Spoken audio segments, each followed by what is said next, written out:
Indian ട്രെയിനുകളിൽ ഏതൊക്കെ type AC coach ഉണ്ടെന്ന് നോക്കിയാലോ. ഏറ്റവും റേറ്റ് കുറഞ്ഞതും സ്പേസ് കുറഞ്ഞതുമായ കോച്ച് തേർഡ് എക്കണോമിയാണ്. ടിക്കറ്റ് എടുക്കുമ്പോൾ അതിൽ 3E എന്നാകും രേഖപ്പെടുത്തിയിട്ടുണ്ടാവുക. കോച്ചിന് പുറത്തായി ഇതുപോലെ M1 M2 എന്നും ഉണ്ടാകും. തേർഡ് എക്കണോമി ആയിട്ടുള്ള ഒരു കോച്ചിൽ 80 സീറ്റ് വരെയാണ് ഉണ്ടാവുക. തേർഡ് എക്കണോമിയേക്കാൾ റേറ്റ് കൂടിയ കോച്ചാണ് തേർഡ് AC. അതായത് ബോഗിക്ക് പുറത്തായി B1 B2 എന്നായിരിക്കും രേഖപ്പെടുത്തിയിട്ടുണ്ടാകുക.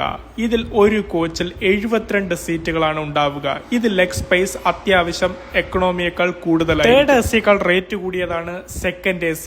അതായത് ബോഗിക്ക് പുറത്തായി A1 A2 എന്നായിരിക്കും രേഖപ്പെടുത്തിയിട്ടുണ്ടാവുക. ടിക്കറ്റ് എടുക്കാൻ നേരം 2A എന്നും കാണാം. സെക്കൻഡ് AC ഓരോ ക്യാബിനും കർട്ടൻ ഉപയോഗിച്ച് നല്ല രീതിയിൽ മറച്ചിട്ടുണ്ടാവും. അതുകൊണ്ട് തന്നെ പ്രൈവസി അങ്ങേയറ്റമാണ്. സെക്കൻഡ് AC സീറ്റുകളുടെ എണ്ണം കുറവായതുകൊണ്ട് തന്നെ സ്പേസ് വളരെ വലുതാണ്. യാത്ര ചെയ്യാൻ ഏറ്റവും കൂടുതൽ പൈസ നൽകേണ്ടത് ഫസ്റ്റ് AC-ലാണ്. ടിക്കറ്റ് എടുക്കാൻ നേരം 1A എന്നും കോച്ചിന് പുറത്തായി HA1 എന്നുമായിരിക്കും രേഖപ്പെടുത്തിയിട്ടുണ്ടാവുക. പ്രൈവസി ഏറ്റവും കൂടുതൽ ഫസ്റ്റ് AC കോച്ചുകളിലാണ്. അതുകൊണ്ട് തന്നെ VVIP കളെല്ലാം പോകുന്നത് ഫസ്റ്റ് AC കോച്ചിലാണ്.